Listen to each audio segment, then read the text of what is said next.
یہ لو، بہت احتیاط کرنا زائدہ، اگر دھیان سے یہ کام نہیں کرو گے تو یہ میری موت کا پروانہ ہوگا جو تمہارے ہاتھ میں دیا ہے میں نے۔ تم زندان سے بھاگ کیوں نہیں جاتے مختار؟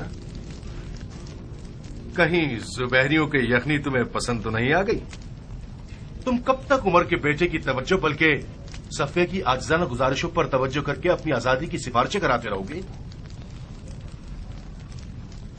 یہ آخری بازی ہے زائدہ، اگر میں زندان سے بھاگ جاؤں تو زبیریوں کو میرے خروج کی خبر مل جائے گی، سارے جہاں کو پتہ چل جائے گا کہ میرا کیا ارادہ ہے۔ دشمنان علی عین البلدہ میں توابین کے قتل عام کے بعد اس بات پر یقین رکھتے ہیں کہ شیعوں کا خطرہ ختم ہو گیا، اسی یقین پر رہیں تو ہم سب کا فائدہ ہے۔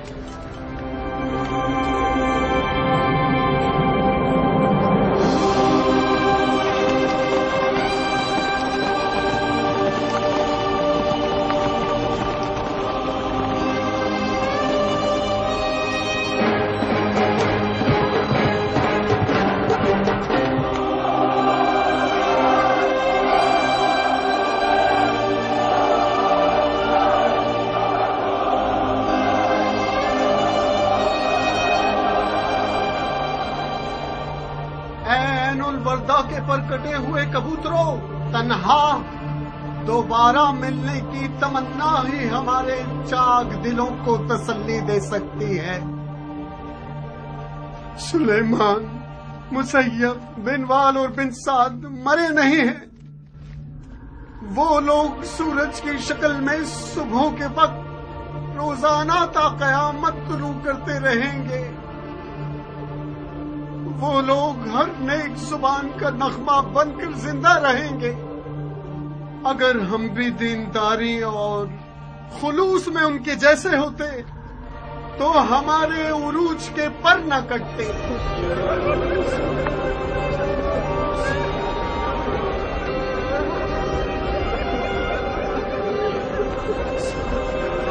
ابھی بہت سی ایسی راہیں ہیں جن پر ہم نہیں چلے ہیں، بہت سی باتیں ہیں جنہیں ہم نے سنا نہیں، بہت سے ایسے الفاظ ہیں جن کا ہم نے اقرار نہیں کیا، اور دیکھنے کی بہت سی چیزیں جو ہم نے نہیں دیکھی۔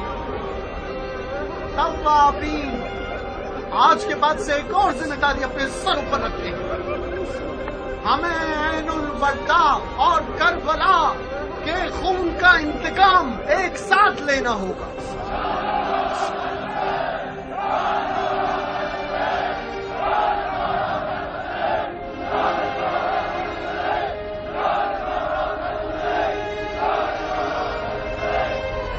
اب ہم اپنے اپنے گھروں کو لوٹ جائیں گے، ہمیں ان سوکھی ہوئی اور اجڑی ہوئی جڑوں کی دوبارہ آبیاری کرنی ہوگی۔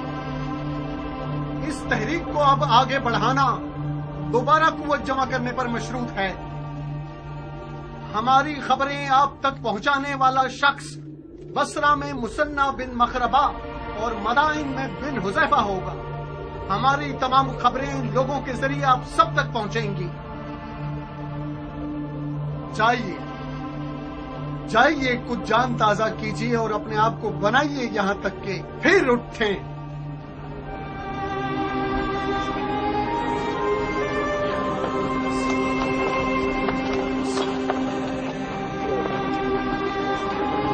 خدا کے حوالے میرے بھائی،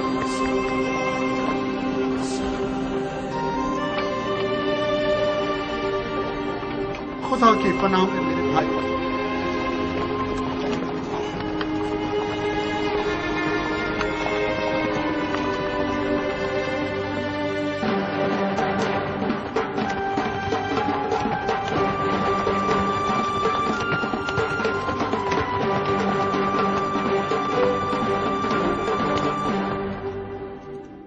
درود ہو عین البلدہ کے تھکے ماندے مجاہدوں پر۔ میں ابو اسحاق مختار ثقفی کی طرف سے ایک خط لے کر آیا ہوں۔ مختار؟ خدا اس کی غلطیوں کو معاف نہ کرے۔ اگر مختار توابین کی مدد کے لیے آیا ہوتا تو عین البلدہ کی اس جنگ کا نقشہ ہی کچھ اور ہوتا۔ درود ہو عین البلدہ کے شیر دل مردوں پر۔ ہوا نے آپ کی شجاعتوں کی خبر سارے جہان میں پھیلا دی۔ شاعروں نے آپ لوگوں کی مدح و ثنا میں وہ باتیں کی ہیں کہ عوام حیران ہے. درود ہو آپ لوگوں پر. بہت شرمناک ہے. کیا لکھا اس نے رفا؟ سراسر جھوٹ. ہم سے چاہتا ہے کہ اس کی بیعت کر لیں. کٹ جائے وہ ہاتھ جو مختار کی بیعت کرنے کو تیار ہو. رفا ہے، خدا کی قسم یہ منصفانہ نہیں. تم لوگوں کا ایک ہی تو کام ہے. مختار ایک لمحے کے لیے بھی قاتلان حسین سے قصاص لینے سے غافل نہیں ہوا ہے. آپ لوگ راہ نجات کو اپنا خون نثار کرنے میں دیکھ رہے تھے اور مختار ملون شیاطین کا ناپاک خون بہانے میں. مقصد ایک ہے مگر راستے دو ہیں. اے آجم زادے، تو کیا تم سمجھتے ہو کہ توابین خواہ خواہ خودکشی کرنے کے لیے عین الوردہ کی طرف گئے تھے؟ ہماری جیت میں صرف ایک قدم کا فاصلہ رہ گیا تھا، اور وہ قدم مختار تھا جو کہ نہ تھا. جہاں تک میں مختار کی غیرت مندی سے واقف ہوں، یہ کہہ سکتا ہوں کہ مختار سلیمان سے تمام تر اختلافات کے باوجود بھی عین الوردہ کی طرف چل رہا تھا. اگر زبیریوں کی غل و زنجیر کا قید ہی نہ ہوتا. مطلب مختار قید میں تھا؟ اب تک قید میں ہے. مگر کیوں؟ کیوں کا سوال زبیریوں کے کارندے سے پوچھو. جس دن اس کے پاس سلیمان کا خط آیا اسی دن آدھی رات کو مختار کے گھر پہنچ کر اسے قید کر کے لے گئے تھے. اس طرح تو مختار کا کوئی قصور نہیں ہے. مکار تو بن یزید ہے جو علی کے شیعوں سے دوستی کا اظہار کر کے اس کے پیٹ پہ چھرا گھونپ دیتا ہے. یقیناً مختار کو آل زبیر کی مخالفت کے جرم میں قید کیا ہے. ہم کوفے کے زندان پر حملہ کر کے مختار کو چھڑا سکتے ہیں. نہیں مصنع، مختار کے قیام کی خبر چھپی رہنی چاہیے. پھر مختار کا کیا ہوگا جو قید میں ہے؟ اگر مختار کے قیام کی خبر چھپی رہے اور کسی کو پتہ نہ چلے تو زبیریوں کے پاس مختار کو قید رکھنے کا کوئی ثبوت ہی نہیں بچے گا. جب انہوں نے اسے قید کیا تھا تو ان کے پاس کوئی ثبوت تھا؟ انہوں نے مختار کو اسی لیے قید کیا کہ وہ توابین کی مدد نہ کرے. کیا مطلب کیان؟ بن یزید نہیں چاہتا تھا کہ توابین عین الوردہ کے فاتح بن جائیں. وہ توابین کے کوفے میں ہونے کو آل زبیر کی حکومت کے لیے خطرہ محسوس کر رہا تھا. وہ چاہتا تھا کہ یہ لوگ شکست کھا لیں تاکہ کوفے میں ان کی کوئی طاقت نہ بچے. سبحان اللہ. تو پھر ابو اسحاق نے اس بارے میں مرحوم سلیمان سے کوئی بات کیوں نہیں کی؟ اس نے ہمیں زبیریوں کے ارادے سے آگاہ کیوں نہیں کیا؟ یہ بھی بن یزید کی چال تھی کہ اس نے بڑی صفائی سے مختار اور مرحوم سلیمان کے درمیان پھوٹ ڈال دی. اس طرح تو وہ عین الوردہ کے شہداء کا خون اس خیانت کار بن یزید کے سر ہے. سیاست میں اس طرح کے کھیل بہت ہوتے ہیں رفائے. اسی لیے ابو اسحاق کہتا ہے کہ سیاست بازوں سے سیاست کے ساتھ ہی لڑنا چاہیے. ابو اسحاق سے کہو کہ توابین تمہارے ساتھ ہے.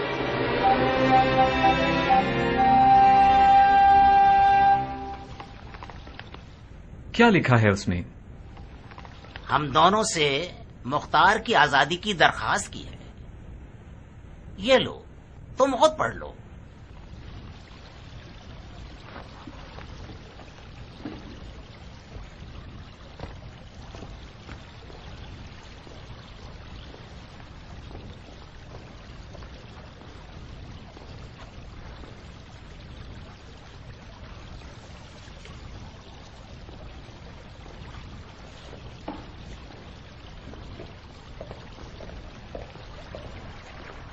کیا کریں؟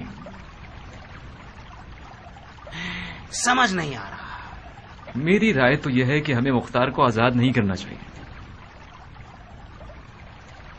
تم عمر کے بیٹے کو نظر انداز کر سکتے ہو، میں تو یہ نہیں کر سکتا. اگر خلیفہ کی اولاد ہم سے ناراض ہو، یہ اس سے بہتر ہوگا کہ خلیفہ ناراض ہو جائے. آزادی مختار کا مطلب وہی پچھلی پریشانیاں اور گھبراہٹیں. اگر مختار آزاد ہو گیا تو چین سے نہیں بیٹھے گا، خاص طور پر جب کہ وہ قید کیا گیا ہے اور زخمی بھی. مجھے لگتا ہے کہ توابین کی عین الوردہ میں شکست کے بعد شیعوں کے ہاتھ پاؤں کٹ گئے ہوں گے اور ان کا سارا جوش ختم ہو گیا ہوگا اور یہ مروانیوں کے حریف نہیں ہو سکتے. لہذا وہ مجبور ہیں کہ ہم سے اتحاد کر لے. یہ بتاؤ خلیفہ کو کیا جواب دو گے اگر ہم نے مختار کو آزاد کر دیا؟ خلیفہ آخر کیوں ناراض ہوں گے جبکہ مختار کا آل زبیر سے کوئی واسطہ نہیں ہے. کیا تمہیں یقین ہے کہ مختار آزاد ہو کر آل زبیر کے خلاف سازشیں نہیں کرے گا؟ اب تک تو نہیں کی. میری مانو تو مختار کو مار ڈالے اور اس کے شر سے نجات حاصل کر لیں. لعنت خداوند اور شیطان رجیم پر.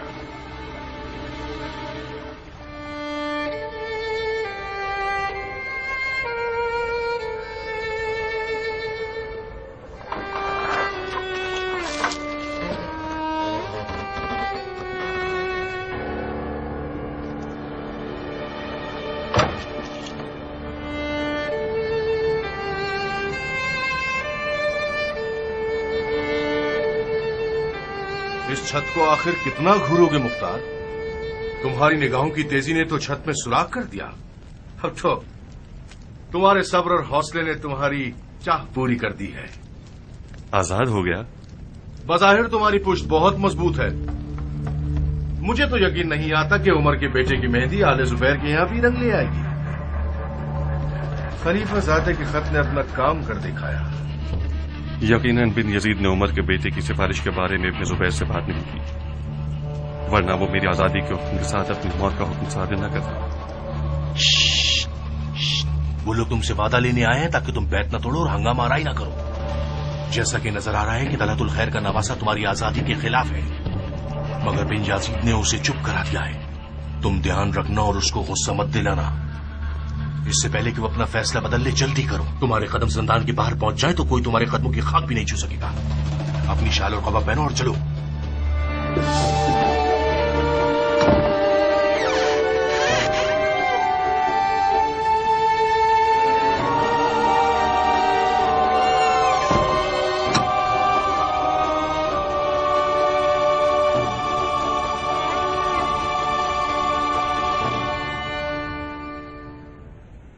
وعلیکم السلام. میری آنکھیں اندھیرے میں رہنے سے دھندلے پن کا شکار ہو گئی ہیں،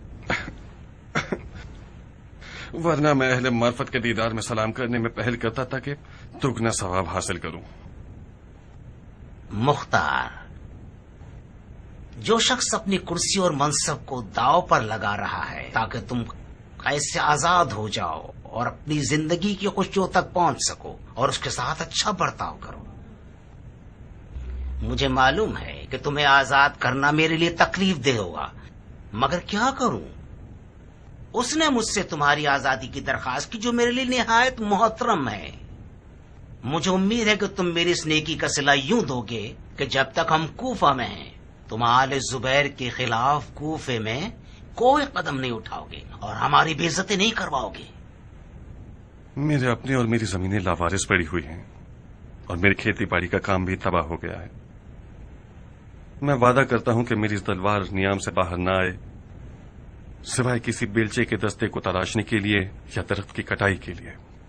میں چاہتا ہوں کہ اپنی ضائع شدہ زندگی کو کسی حسین درخت کی پرورش میں یا کسی پودے کے بڑھنے کے منظر کو دیکھنے سے کرتا رہوں اور اپنی باقی ماندہ زندگی اپنی اولاد کے لیے وقف کر دوں.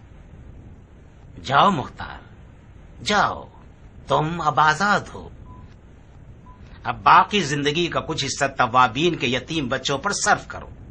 کینہ توزیوں اور دشمنیوں کا کوئی ثمر نہیں ہے سوائے کوفے کے یتیموں میں اضافے کے. آزادی مشروط ہے مختار. مشروط کس بات پر؟ تمہیں کلام الہی پر ہاتھ رکھ کر قسم کھانی ہوگی کہ تم بیعت نہیں توڑو گے اور آل زبیر کے خلاف کوئی سازش نہیں کرو گے، اور اگر قسم توڑو گے تو تمہیں مکے میں 1000 اونٹوں کی قربانی کرنی ہوگی اور اپنی تمام تر ملکیت چاہے عورت ہو چاہے مرد سب کو آزاد کرنا ہوگا.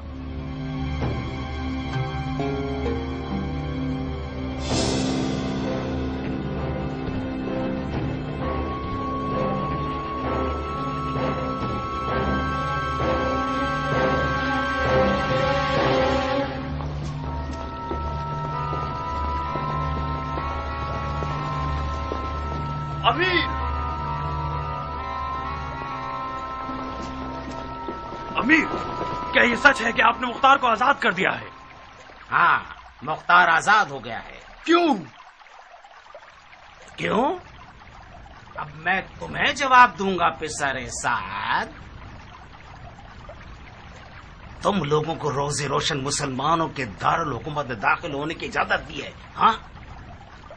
کیا ہمارے درمیان طے نہیں پایا تھا کہ تم لوگ اپنے خانہ خراب گھروں میں بیٹھے رہو اور ہماری اور اپنی ہر طرح کی راو رسم کا انکار کر دو، ہاں؟ امیر، مختار کی آزادی کا حکم یعنی آپ کی اور ہماری موت کا حکم، یہی تھی وہ سیاست جس پہ آپ کو اتنا ناز تھا، ہاں؟ جانتا ہوں مختار کو آزاد نہیں ہونا چاہیے تھا، مگر مختار کی آزادی اس نے مجھ سے مانگی جو ہم سب کے لیے عزیز و محترم ہے، اور اس کی حرمت واجب ہے۔ آپ پسر زبیر کے بھیجے ہوئے حکمران ہیں یا پسر عمر کے بھیجے ہوئے حکمران ہیں؟ مختار کی آزادی کا مطلب فتنہ یعنی آشوب یعنی جنگ جنگ جنگ۔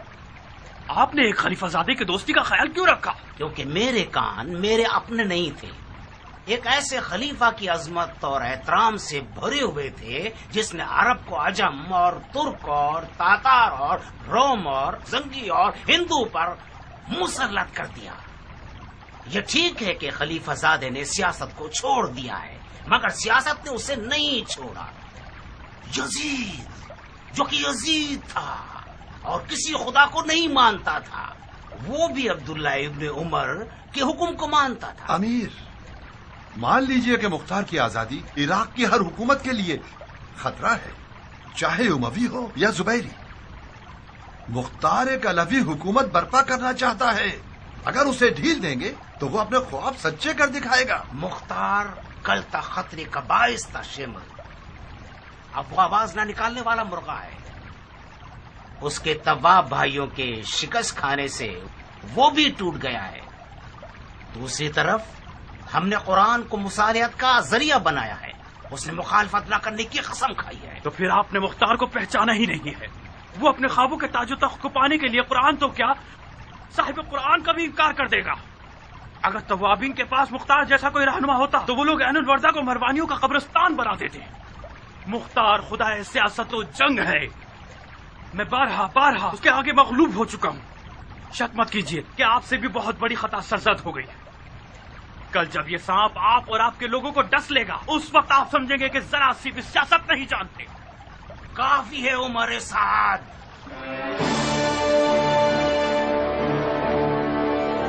کافی ہے۔ جس دن تم رے کے موتی کے لیے ہاتھ پیر چلا رہے تھے اور خون کے دریا میں نہا رہے تھے، اس دن بڑی مچھلی کی فکر کرنی چاہیے تھی۔ آج میرے دامن پر پنجے مار رہے ہو اور کہہ رہے ہو کہ یہ بوسیدہ ہے۔ یہ بوسیدہ دامن ہمارے لیے چھوڑ دو۔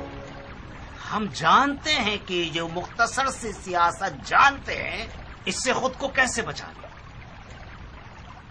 تم جاؤ اور ان ہڈیوں سے پناہ مانگو جنہیں کربلا کے میدان میں تم نے دفن کیا ہے۔ اہل بیت رسول کا رحم و مروت بہت زیادہ ہے، شاید تمہیں اس مشکل سے نجات دے دے۔ تشریف لے جائیے۔ اور ہاں، ہم نے خفیہ طور پر یہ طے کیا ہے کہ آپ لوگ اپنے گھروں سے نہیں نکلیں گے۔ میں وعدہ نہیں کر سکتا کہ آپ جیسوں کی جان کی ضمانت کر سکوں۔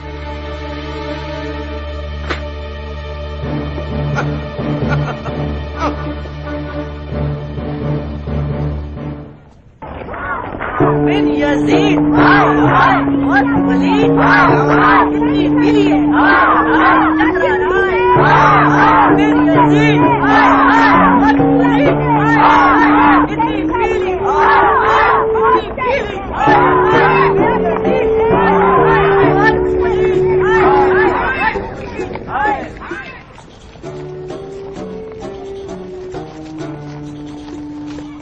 بن یزید ہائے ہائے بہت پلید ہائے اتنی دلی ہے ہائے ہائے چکرا رائے ہائے ہائے بن یزید ہائے ہائے بہت پلید ہائے ہائے اتنی پیلی ہائے ہائے اتنی پیلی ہائے ہائے بن یزید ہائے ہائے بہت پلید ہائے ہائے پلید ہائے بن یزید ہائے ہائے بہت پلید ہائے ہائے اتنی پیلی ہے ہائے ہائے چکرا ہائے ہائے ہائے بن یزید ہائے ہائے بہت پلید ہائے ہائے بند کرو، تم لوگ بھی وہی حرکتیں کرو گے ملون کہیں کے. یہ ساری بکواسیات میرے باپ کے بچوں کے لیے سارا چاپ بدبخت اور بگڑے ہوئے بچوں کو سیو دیتا ہے. تم لوگوں کے لیے نہیں جو خود بگڑے ہوئے اور دوسروں کے لیے نعرے لگاتے ہو. اماں جانیا بابا پھر جانی مریض بن گئے. رونا مت میری جان، مت گھبراؤ میری بچی، تمہارا باپ چکرا گیا ہے. یقیناً کسی نے آج ان کی دم پہ پاؤں رکھ دیا ہے، کچھ زیادہ ہی دماغ خراب ہو گیا ہے. بابا کی تو دم نہیں ہے، ان کا دماغ کیسے خراب ہوتا ہے؟ یہ جن زدہ ہو گئے ہیں میری جان. تم لوگ کمرے میں جاؤ تاکہ میں ان کا جن پکڑ سکوں. ابو کلی کے بچے ہمارا مذاق اڑاتے ہیں اور ہمارے ساتھ نہیں کھیلتے. جب گھر کے اندر آ کر کھیلتے ہیں تو بابا ڈانٹتے رہتے ہیں. حفظ بھی جب باہر جاتا ہے تو مجھے اپنے ساتھ نہیں لے جاتا. آخر میں کیا کروں؟ میرا حوصلہ جواب دے چکا ہے. بدتمیز! کیا مطلب ہے بدتمیز؟ کیا میں جھوٹ بول رہا ہوں؟ ہمارا کیا واسطہ کہ ہمارا باپ یزیدی ہے؟ جاہل کے بچے!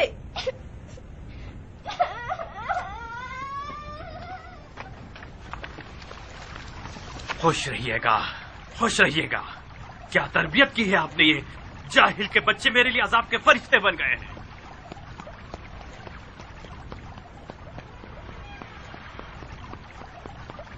تمہارا دماغ تو ہل گیا ہے، پاؤں کیوں ہلا رہے ہو؟ پاگل ہو گیا ہوں، تم نے مجھے پاگل بنا دیا ہے. کیا یہ زندگی ہے کہ مجھے گھر کے اندر بھی وہی بکواسیات سننے کو ملے گی جو گلی کے لوگوں کا ورد زبان ہے؟ شاباش ہے محترمہ، کیا پر امن گھر بنایا ہے میرے لیے. یہ گھر پر امن تھا، تم نے اسے بھی امن بنایا. یہ سوال مجھے پوچھنا چاہیے نہ کہ تمہیں. جی ہاں، ظاہر ہے بانو محترمہ کو پوچھنا چاہیے کہ ان کے گھر کے باورچی خانے میں تنبے کی بریانی جو نہیں بنتی، ان کو مخمل حریر اور مہنگے لباس پہننے کو نہیں ملتے، ان کو ہیرے موتی اور سونے کا گلو بن جو میسر نہیں ہے، ان کے پاس کنیزیں اور نوکرانیاں نہیں ہیں نا. میں صدقے جاؤں بانو پر کہ اتنی غربت اور خاک نشینی کی زندگی گزار رہی ہے کہ اب تھک گئی ہے. میں کسی چوراہے پر بیٹھے بھکمنگے کی بیٹی نہیں تھی شہزادے. میں اس رات محل میں رہنے والی تھی جب میرا ہاتھ مانگنے آئے تھے. بھول گئے؟ بس بھی کرو جاریہ، تم تو میرا دماغ تازہ مت کرو. یہ تم ہو جو زندگی کو اپنے میرے اور بچوں کے لیے زہریلی بناتے جا رہے ہو. پھر مختار قید سے آزاد ہوا نہیں کہ خوف و ہراس سے ہمارے گھر کو گھیر لیا. عمر، کوفہ اب رہنے کی جگہ نہیں ہے. تم نے ان گلیوں اور لوگوں سے کیا اچھا دیکھ لیا جو دونوں ہاتھوں سے اس خرابے کو پکڑ کر بیٹھ گئے اور چھوڑنا نہیں چاہتے. تم بھول گئے کوفہ کی عورتوں نے بھی تمہیں کس ذلت و خواری کے ساتھ مسجد کوفہ سے باہر نکالا، تم پر پتھر اور ڈنڈے برسائے، توف اور لعنت کی. ہم کوفے سے چلے کیوں نہیں جاتے؟ کہاں چلے جائیں عورت؟ میری تمام جائیداد اسی خرابے میں ہے.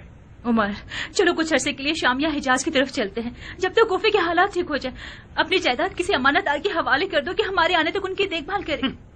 یہ لوگ اتنے چور ہیں کہ ادھر ہم نے کوفے سے باہر قدم رکھا اور یہ سب کچھ بیچ کھائیں گے. جب تمہاری جان تمہاری جائیداد میں اٹکی ہوئی تھی تو تم رے کیسے جانا چاہتے تھے؟ تم نے اپنے آپ کو نافہم کیوں بنا رکھا ہے جاریہ؟ رے کا معاملہ الگ تھا، اور پھر مجھے کوفے سے کیوں چلے جانا چاہیے؟ کوفہ کس خبیث کی ملکیت ہے جسے میں نے چرایا ہے؟ تو کوفے میں کیا ہونا ہے جو میں جاؤں؟ مختار اور اس کے جیسے لوگ کیا بگاڑ لیں گے؟ ثوابی نے جو اتنے سارے ہنگامے کیے ان کا کیا ہوا؟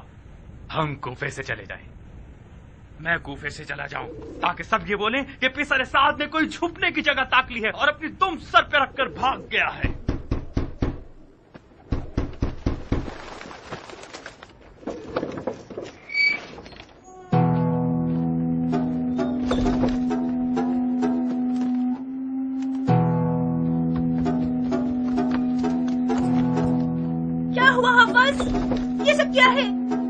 تم نے اپنے ساتھ میرے بچے؟ بچہ نہیں ہوں میں بڑھیا، میں ہوں حفص ابن عمر ابن سعد ابن ابی وقاص، ستار جنگ کربلا کا بیٹا، فاتح ایران کا نواسا.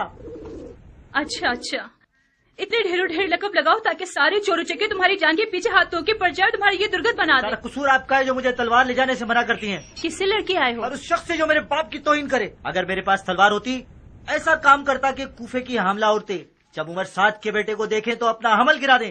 بیٹا. جی بابا.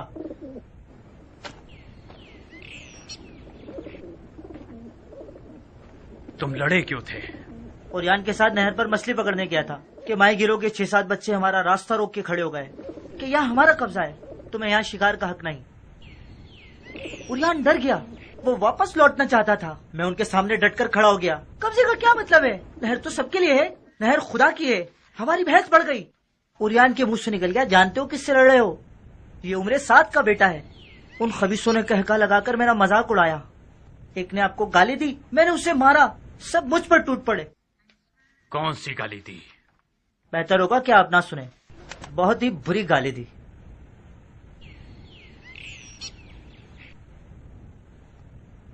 تمہیں کچھ ہوا تو نہیں؟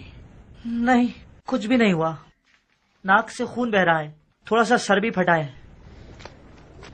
اگر اوریان نہیں بھاگتا تو ان کا حشر نشر کر چکے ہوتے ہم. میں ایک تھا، وہ لوگ 7 تھے. حیف کی تلوار نہیں تھی میرے پاس. آج کے بعد جہاں بھی جاؤ گے تلوار حمائل کر کے جاؤ گے. ان کوفیوں سے اب صرف تلوار کی زبان سے بات کرنی ہوگی.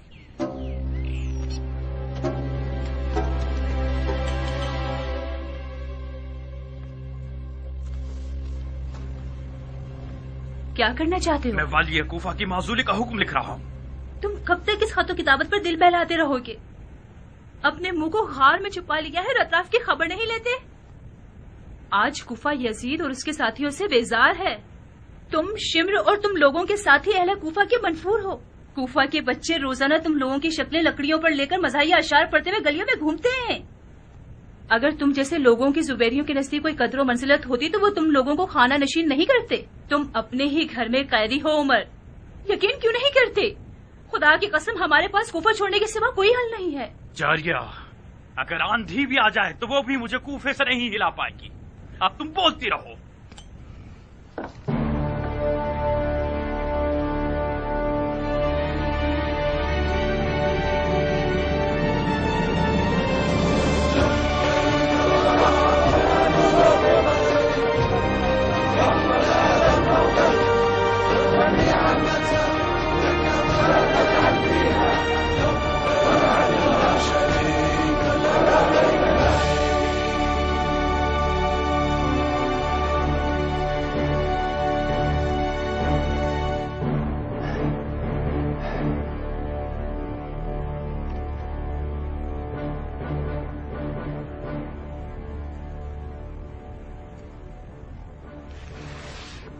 یہ شخص 9 من دودھ والی گائے کی طرح ہو گیا ہے.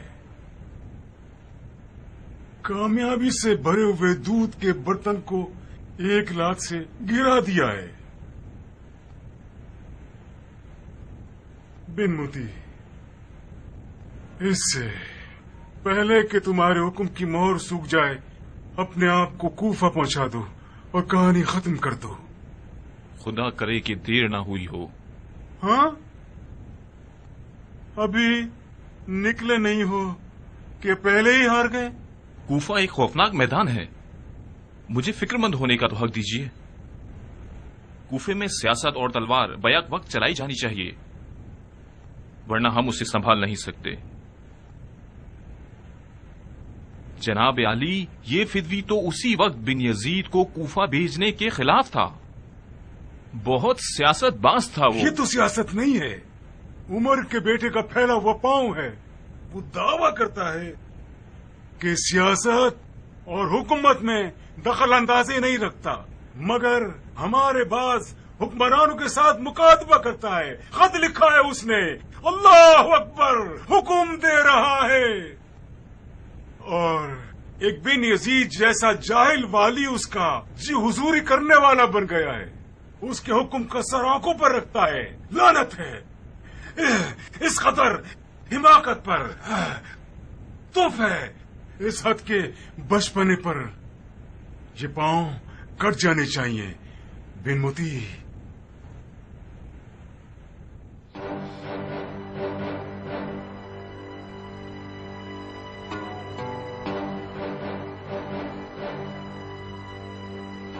تمہاری مختار سے پرانی دوستی ہے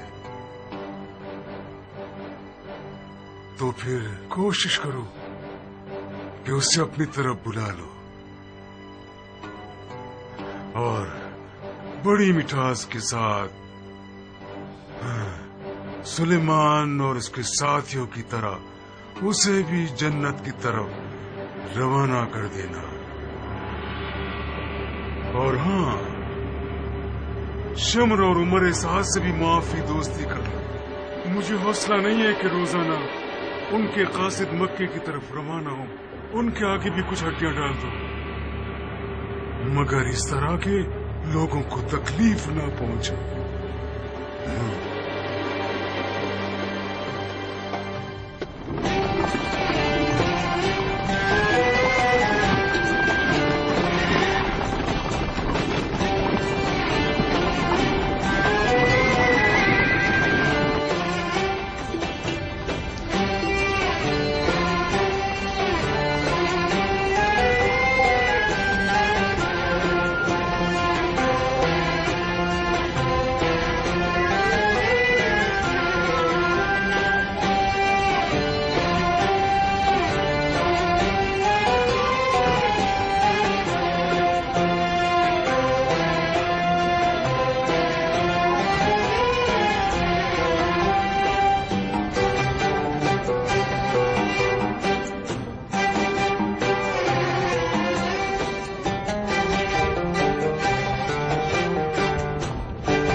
دیکھنے کا ارمان تھا بن شریح.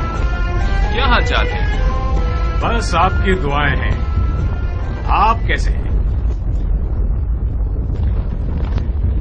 ہم دعا گو اور شکر گزار ہیں. اس طرف کیسے؟ خدا نے توفیق دی تو عمرے کا شرف حاصل کرنے جا رہے ہیں.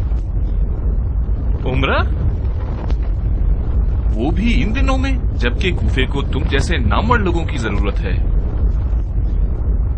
واجب فریضے کو چھوڑ کر مستحب کو ادا کرنے جا رہے ہو. کوفہ آپ جیسوں کے لیے وظیفوں سے بھرا ہوا ہے جو سیاست کو واجب فریضہ سمجھتے ہیں. ہم جیسوں کے لیے نہیں جن کا سروکار زراعت سے ہے. کس بات پہ ہنس رہے ہو بن بوتی؟ آپ کی مرغی کی دم جو نظر آ رہی ہے. یہ مرغی کی دم کہاں ہے؟ کوفے کی راہ یہاں سے ہے اور آپ مدینے سے آ رہے ہیں. روزہ رسول کی زیارت کو گئے تھے تاکہ ہمارے عمرے کا ثواب دوگنا ہو جائے. اس میں کہاں پر ہنسنے کی بات تھی؟ یہ کہو کہ حضرت سجاد کے پاس گئے تھے تاکہ سیاسی ذمہ داریوں کے بارے میں سوال کرو. بہت خوب. ان کی رائے کیا تھی؟ فرض کر لیجئے کہ آپ ٹھیک کہہ رہے ہیں، تو کیا ہم نے کچھ خلاف شریعت کیا ہے؟ بالکل نہیں، ہرگز نہیں. بالکل بجا کام کیا ہے. عمرہ کرنے کو پہنچے تو ایک چکر امام سجاد کے چچا کے پاس بھی لگا لیجئے گا. سنا ہے کہ زین العابدین نے اپنے چچا کو کوفے کے معاملات میں اپنا وکیل بنایا ہے. تم اتنے سارے افراد کے ساتھ کس علاقے کو فتح کرنے کا ارادہ رکھتے ہو؟ کوفے کا عزم رکھتا ہوں بن شریح، حکم امارت کوفہ کے ساتھ. اور یہ وہ ذمہ داری ہے جو خلیفہ نے میرے کاندھوں پر ڈالی ہے. تو اس کا مطلب یہ ہوا کہ بن یزید غلط ثابت ہوا. یقیناً اس کی توابین سے حمایت خلیفہ کو ناراض کر رہی ہے. نہیں عبد الرحمان، نہیں. توابین کی حمایت خلیفہ کا ایمان ہے. تعجب ہے، تم تو مجھ سے بھی زیادہ دور کے کوڑی لائے. زمانے کے کھیل سے مجھے ہنسی آتی ہے بن شریح. جب مجھے امارت کا حکم ملا تو مجھے یاد آ گیا کہ تم ان لوگوں میں سے ہو جن کی مجھے سب سے پہلے داڑھی چلانی ہے. حیف ہے تمہارا مکہ میں زیادہ ٹھہرنے کا ارادہ تو نہیں ہے. کوفے میں تمہارے پاس میرے علاوہ اتنی مصروفیات ہوں گی کہ تمہارے پاس وقت ہی نہیں رہے گا. ہم بڑے سکون کے ساتھ اپنی زیارت کر کے بڑے آرام سے واپس لوٹ سکتے ہیں. آؤ، تمہارا انتظار کروں گا میں. اور ہاں، ہمارے دوست کی کیا خبر ہے؟ اگر خدا کا کہہ رہے ہو تو ہم نظارہ کر رہے ہیں، اور اگر شیطان کے بارے میں کہہ رہے ہو تو جناب والا بہتر جانتے ہوں گے۔ اپنے آپ کو دھوکہ مت دو، ہم دونوں کا خدا اور شیطان کے علاوہ ایک تیسرا دوست بھی ہے، اس کا نام ابو اسحاق مختار ہے۔ مختار یا زندان میں ہے یا میدان میں، بظاہر بن یزید نے تمہارے لیے راستہ ہموار بنا دیا ہے۔ میں نے سنا ہے اس نے مختار کو قید کر لیا ہے۔ مختار کو جب میدان میں ہونا چاہیے وہ قید میں ہوتا ہے، اور جب اسے قید میں ہونا چاہیے وہ میدان میں ہوتا ہے۔ ایسا لگ رہا ہے کہ بہت عرصے سے تم کوفے سے بے خبر ہو۔ بن یزید نے مختار کو آزاد کر دیا اور اپنے آپ کو قیدی بنا دیا، اور ان دونوں کے بیچ میں پھنس گیا ہوں۔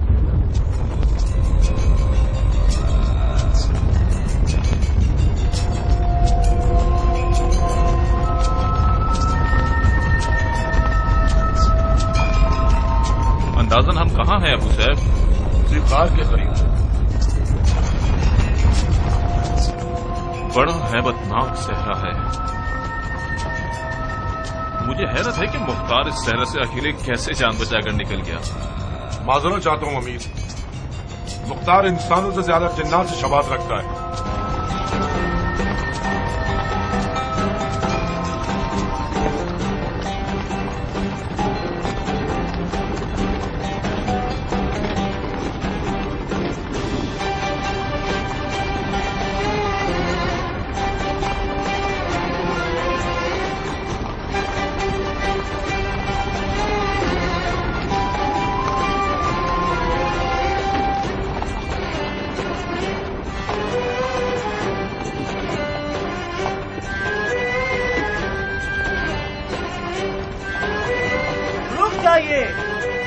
ہم بصرہ اور کوفہ کے دوراہے پر پہنچ گئے ہیں۔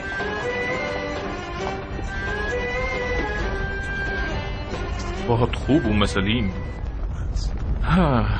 جدائی کا موقع آ گیا۔ ہم بصرہ میں اجنبی ہیں عبداللہ، وہاں ہم کسی کو نہیں جانتے۔ میں نے جناب مصعب کو لکھا ہے کہ آپ لوگوں کا خیال رکھیں تاکہ آپ لوگوں کو اجنبیت کا احساس نہ ہو۔ بے فکر رہیے، آپ بصرہ میں خوش رہیں گی۔ حکومت بنی زبیر کے بہت سے بااثر افراد کے گھر والے بصرہ میں رہ رہے ہیں، آپ ان کی جان محفل بن جائیں گی۔ جب ہم کوفہ میں اپنے قدم جما لیں گے تو آپ کے دیدار کو چلے آئیں گے۔ تم کوفے کے امیر اور حاکم ہو، آخر تمہارے گھر والوں کو تمہارے ساتھ کوفہ کیوں نہیں جانا چاہیے؟ میری کوفہ پر حکومت مختار جیسے خطرناک رقیب کو مہار کرنے پر مشروط ہے۔ مگر تم تو مختار کے پرانے دوست ہو۔ ہاں، میں اور مختار بچپن سے ایک دوسرے کے دوست تھے، مگر فی الحال رقیب ہیں۔ دوستی جتنی قریب کی ہو، دشمنی اتنی ہی زیادہ شدید اور خطرناک ہو جاتی ہے، اور امیری کی دشمنی ایک طرح کی جنگ ہے۔ جاؤ ام سلیم، جاؤ اور یہ دعا کرو کہ میری اور مختار کی دوستی ہمیں ایک دوسرے کے خون کے پیاسے ہونے سے روک دے۔ جاؤ خدا کی پناہ۔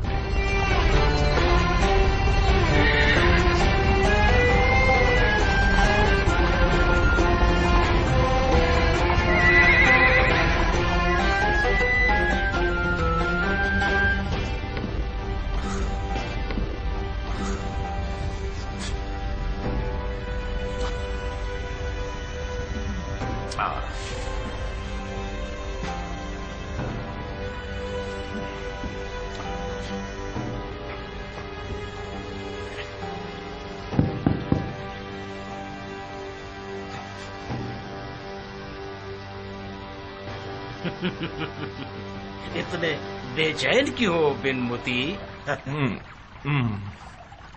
بڑی تنگ کرنے والی جگہ ہے۔ تم بیٹھتے تھے تو پرسکون تھے کیا؟ جی نہیں، کتنی دفعہ اس نے مجھے قبر دکھا دی، اسی وجہ سے ہم اتر چکے ہیں اور آپ اس پر سوار۔ اپنی بیٹھک پر دھیان رکھیے گا۔ جب میری بے چینی کی وجہ جانتے ہو تو پوچھ کیوں رہے ہو؟ میں یہ تسلی کرنا چاہ رہا تھا کہ غلطی میری نہیں تھی۔ یہ سواری ایک ڈسنے والی شے ہے، ہمیں سحر و جادو آنا چاہیے تاکہ اسے مہار کر سکے۔ صحیح، اگر سحر و جادو سے حکومت کی جا سکتی تو ابھی تک جادوگر نمونے اس وقت تمہاری نماز جنازہ پڑھ رہے ہوتے۔ جس کو کوفے میں جادو نہ آتا ہو وہ موت کے گھاٹ ہی اترتا ہے. تم اچھے سیاستدان ہو بن یزید اور ایک اچھے جادوگر بھی. حکومت کرنا جادوگری سے زیادہ مشکل ہے. بعض اوقات ہاتھ میں عصائے موسیٰ بھی ہو تب بھی کام نہیں چلتا. حکومت میں کچھ معاملے ایسے بھی ہیں جو صرف ٹیڑھی تلوار سے ہی سیدھے کیے جا سکتے ہیں. جائیے اور اپنے آپ کو مکہ مکرمہ کے سفر کے لیے تیار کیجیے. کیا یہ حکومتی صدا کا حکم ہے؟ کیوں؟ میں جاننا چاہتا ہوں. ہاں میں جاننا چاہتا ہوں کہ اگر خلیفہ کا حکم ہے کہ ہم مکے چلے جائیں تو سر آنکھوں کے چلے جاتے ہیں، لیکن اگر آپ کا حکم ہے تو اجازت دیجیے کہ ہم اگلی منزل کا انتخاب خود کر لیں. اگر انتخاب کا اختیار دیا جائے تو کہاں جائیں گے؟ مکے کے علاوہ کوئی جگہ. کہیں آپ کو یہ برا تو نہیں لگ گیا کہ خلیفہ نے آپ کی جگہ ہمیں بٹھا دیا ہے؟ خدا نہ خواستہ آپ آل زبیر کو پیٹھ دکھانے کا ارادہ تو نہیں رکھتے؟ ہرگز نہیں. ہم نے حکومت کی شرط آل زبیر کی بیعت نہیں کی ہے. ہمیں شرعی ذمہ داری نے بیعت کرنے پر مجبور کیا تھا. جب تک خلیفہ اور ہم ہیں ہم عہد و میثاق پر ہمیشہ ثابت قدم رہیں گے. میں ذاتی طور پر تھک چکا ہوں اور کچھ عرصے سیاست کے کھیل سے دور رہنا چاہتا ہوں. ابراہیم کے بارے میں نہیں جانتا. اور میں مزار رسول پر جا کر مجاور قبر نبی بن جاؤں گا. آپ لوگوں کی جیسی مرضی. بن یزید آپ جہاں کا بھی ارادہ رکھیں گے ہمیں ضرور بتا دیجیے گا تاکہ آپ کے سفر کے اسباب مہیا کر دیے جائیں. اور تم بن مزارب کوفیوں کو مسجد میں بلاؤ. شرن اور عرفن ہمیں حکومت کو مسجد کوفہ اور اس کے ممبر سے شروع کرنا چاہیے. اے مسلمانوں، اس خدا کی قسم جس کا کوئی شریک نہیں، تم لوگوں کی بھلائی اتحاد میں ہے، نفاق میں نہیں. ہم سب ایک واحد خدا رکھتے ہیں، ایک رسول رکھتے ہیں. ہمارا ایک قرآن ہے، ایک واحد قبیلہ ہے اور اس کے علاوہ دشمن بھی واحد ہے. بعید ہے کہ کوفے میں آج کوئی فرقہ کھڑا ہو جائے جسے مروانیوں اور امویوں کے فسق پر یقین نہ ہو. اگر کوئی محدود سا طبقہ مل بھی جائے تو وہ منزلی قوم ہے. آپ لوگوں نے یزید کے کارندوں کو کوفے سے نکال دیا مگر خطرہ ختم نہیں ہوا. مروانیوں کے نام سے ظاہر ہو کر آپ کی طرف آ رہے ہیں. جیسا کہ آپ لوگ جانتے ہیں مروانیوں نے شامات پر قبضہ کرتے ہی بن دلجہ کو ایک لشکر کے ساتھ حجاز کی طرف بھیج دیا ہے اور ابن زیاد کو عراق کی طرف. عبد الملک مروان نے ابن زیاد سے کہا ہے اگر کوفے پر مسلط ہو گئے، اگر کوفے پر قبضہ کر لیا تو 3 دن اور 3 رات تک 3 دن تک کوفیوں کی ناموس تم اور تمہارے لشکر پر حلال ہے. تو ہی بچا لے یا اللہ، تو ہی بچا لے یا اللہ، تو ہی بچا لے یا اللہ، تو ہی بچا لے یا اللہ. بھائیوں، دشمن بہت زیادہ اور مسلح ہیں. اگر آپ لوگ گروہوں میں بٹ جائیں گے اور مروانیوں کے مقابلے پر جائیں گے تو فتح و ظفر میسر نہیں ہوگی. جیسا کہ توابین مغلوب ہو گئے اور عین الوردہ میں ان کا خون بہا اور خدا ان کی مغفرت کرے. بہرحال امیر المومنین نے مجھے آپ لوگوں کی طرف بھیجا ہے تاکہ آپ لوگوں کے لیے لشکر ترتیب دے سکوں اور آپ کی سرحدوں کی حفاظت کروں، آپ کے خراج لوں اور آپ کے حصے تقسیم کروں اور آپ لوگوں کے خراج کا باقی ماندہ حصہ آپ لوگوں کی رضامندی کے ساتھ امیر المومنین کے لیے بھیج دوں. جو بھی میرا ساتھ دے گا میں اس کا دوست اور بھائی ہوں، فتنہ گروں کا دشمن ہوں. گناہگار اور نافرمان کی کمر توڑ دوں گا اور منحرفین اور نافرمان کو قید کر لوں گا. یہ تو وہی ابن زیاد کا طریقہ ہے امیر. ابھی میرا خطبہ ختم نہیں ہوا ہے صاحب. باطل باتوں کا اختتام نہیں ہوتا. جو کچھ اب تک آپ نے فرمایا وہ صرف تکرار و تناقض تھا. ان لوگوں نے واضح و نصیحت بہت سنے ہیں. انہیں ایسا امیر چاہیے جو اپنی باتوں پر عمل بھی کرے.